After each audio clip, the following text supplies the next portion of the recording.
In this video, I'm going to walk you through how to switch Exness demo account to real account and how to switch from real account to demo account. So you can see on this screen right now, I'm currently on real account, and you can see on the USD part, I don't have any money inside it.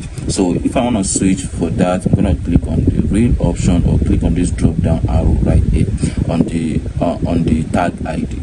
Then you can see right here, you can see real, you can see demo. So if I click on demo right here, I will have access to up to $10,000 to trade for free. You can see right here, I'm currently on demo account, and I can use the demo account to practice my trading skills. And of course, if I want to change from that demo to a real account, I have to click on that drop down arrow again, then come down to account, then click on real, then you can click on that real, then it's going to show your real account. So if you want to fund your account, you'll be able to fund your account, and if you want to withdraw, you'll be able to withdraw right there. So if you are on demo accounts, you won't be able to withdraw, but you still see the option for withdraw and deposit, which is quite a normal thing.